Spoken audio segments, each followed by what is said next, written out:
فاسألوا الذكر إن كنتم لا تعلمون۔ تو اے لوگو علم والوں سے پوچھو اگر تمہیں علم نہ ہو۔ صلوا علی الحبیب صلی اللہ علی محمد صلی اللہ علیہ وسلم۔ والسلام على سيد الأنبياء والمرسلين وبعد فأعوذ بالله من الشيطان الرجيم بسم الله الرحمن الرحيم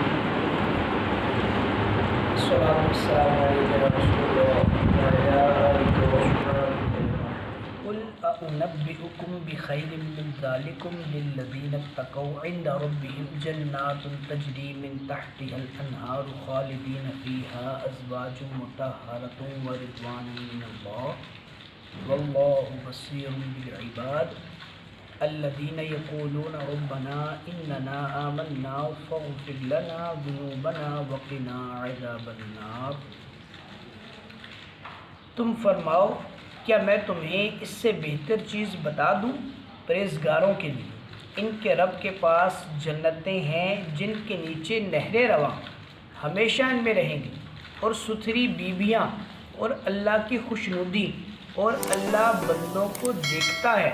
وہ جو کہتے ہیں اے رب ہمارے، ہم ایمان لائے، تو ہمارے گناہ معاف کر اور ہمیں دوزخ کے عذاب سے بچا۔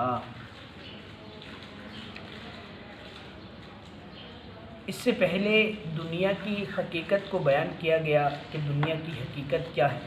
اس کے بعد انتہائی خوبصورت انداز میں اللہ تبارک و تعالیٰ نے جنت اور رضائے الہی کی طرف دعوت دینے کے لیے خوبصورت بات ارشاد فرمائی کہ حضور جان عالم علیہ السلام کی زبان حق کے ترجمان کے ذریعے یہ بات ارشاد فرمائی گئی کہ دنیا کی حقیقت کیا ہے، اس کی فنائیت کیا ہے کہ کس طریقے سے وہ چیزیں فنا ہو جائیں گی۔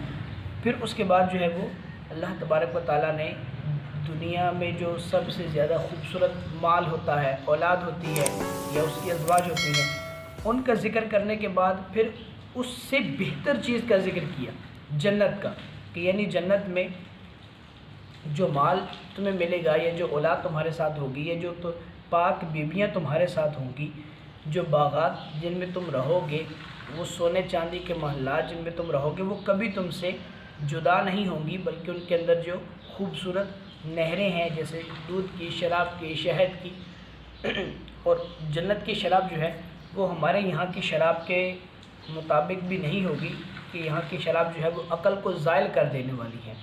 وہاں کی شراب جو ہے وہ اس طرح کا معاملہ نہیں ہوگا، گندی یا بدبودار قسم کی نہیں ہوگی، بلکہ نہایت ہی لذیذ قسم کی وہ شراب ہوگی۔ اور اسی طریقے سے وہاں کی جو عورتیں ہوں گی، حوریں جن کو کہا جاتا ہے، وہ سب زنانہ عوارض سے پاک و صاف ہوں گی۔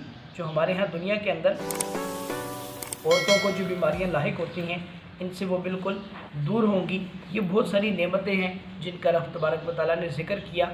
اس سے دنیا جو ہے وہ ہمیں دنیا کے مقابلے میں جو جنت کی نعمتیں ہیں وہ ہمیں آسان لگتی ہیں، ان کو حاصل کرنے کا جو ہے وہ ذہن بھی زیادہ بنتا ہے، دنیا کی حرص نکل کر آخرت کی طرف جو ہے الصابرین والصابرین والقانتین والمنفقین والمستغفرین بالاسحار، صبر والے اور سچے اور ادب والے اور راہ خدا میں خرچ کرنے والے اور پچھلے پہر معافی مانگنے والے۔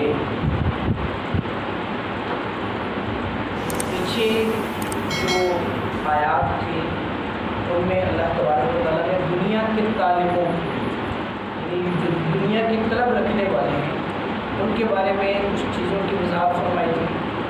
اب آگے متقین لوگوں کی صفات بیان کی جا رہی ہے۔ متقین لوگوں کی صفات کیا ہیں؟ صبر کرنے والے ہیں ہر معاملے میں، سچے ہیں ہر معاملے میں، کہیں بھی جھوٹ سے جو ہے وہ نہیں لیتے سہارا۔ اسی طریقے سے وہ ادب والے ہیں، ہر نیک کا ادب کرنے والے ہیں سچے علماء،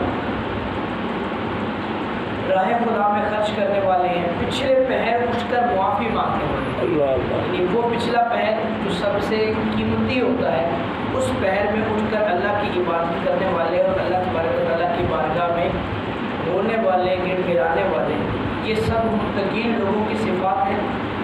اس میں ایک ہمارے لیے نشانی بھی یہ ہے کہ جب ہم کسی کو اپنا رہنما بنائیں، کسی کو اپنا بڑا بنائیں تو اس میں ان صفات کو جانچیں کہ اس کے اندر یہ صفات پائی جاتی ہیں یا پائی جاتی ہے۔ اگر اس کے اندر یہ صفات نہیں پائی جاتی تو اس کا مطلب یہ ہے کہ وہ متقی نہیں ہے، اور متقی لوگ جو نہ ہوں ان کو اپنا رہنما نہیں بنانا چاہیے۔ شاہد اللہ انہ لا الہ الا ہوا والملائکۃ واولو العلم قائما بالقسط لا الہ الا هو العزیز الحکیم۔ اللہ نے گواہی دی کہ اس کے سوا کوئی معبود نہیں، اور فرشتوں نے اور عالموں نے انصاف سے قائم ہو کر اس کے سوا کسی کی عبادت نہیں، عزت والا، حکمت والا۔ شام سے دو علماء کرام تشریف لائے، حاضر ہوئے حضور جان عالم علیہ السلام کی بارگاہ اقدس میں۔ جب مدینہ شہر میں داخل ہوئے تو مدینے کے صفات کو اپنی کتاب کے مطابق پایا، تو دل نے گواہی دی کہ یہ وہی شہر ہے جس کے اندر آخری نبی نے تشریف اللہ اللہ اس سے پہلے ملاقات نہیں ہوئی، ملے نہیں تھے، نہ صرف خبر پہنچی تھی کہ ایک نبی آخر الزمان نے ظہور کیا ہے، تو وہ اس کو جانچ پڑتال کرنے کے لیے کہ کیا واقعی یہ وہی نبی ہیں جن کا ہماری کتابوں میں ذکر ہے۔ جب وہاں پر پہنچے تو مدینہ شہر کو، چونکہ مدینہ کی علامات بھی جو ہے وہ ساری پچھلی کتابوں میں لکھی ہوئی تھی کہ اس طرح کا شہر ہوگا جہاں پر حضور جان عالم علیہ السلام ہجرت فرمائیں گے۔ تو اب جب اس شہر کو پا لیا تو اب رسول اللہ صلی اللہ علیہ وسلم کی تلاش میں ادھر ادھر نکلے۔ جب حضور کو سامنے پایا تو ان کو اپنی ان کتابوں کی صفات کے مطابق پایا، کہا کیا آپ محمد ہیں؟ فرمایا کہ میں محمد ہوں۔ پھر کہا کیا آپ احمد ہیں؟ چونکہ یہی دو نام پچھلی کتابوں میں شامل تھے۔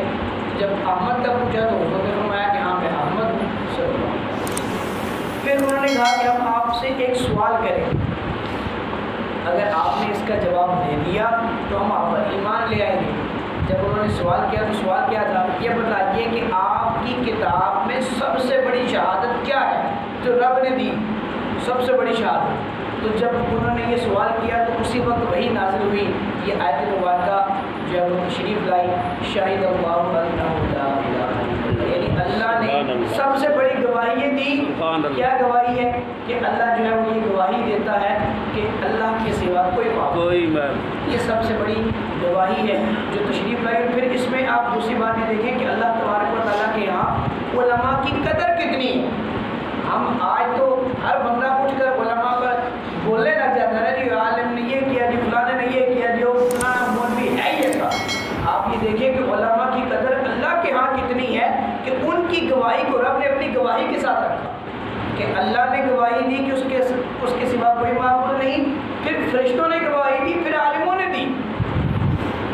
قرآن فرما رہا ہے شاہد اللہ انہ لا الہ الا یہ اللہ کی گواہی۔ پھر فرمایا والملائکۃ، اور فرشتوں کی گواہی، واولو العلم قائما بالقسط۔ پھر ساتھ علماء کی بھی یہ تعریف بیان کر دی کہ لوگ یہ نہ سمجھیں کہ ہر عالم جو ہے وہ اس زمرے میں آتا ہے۔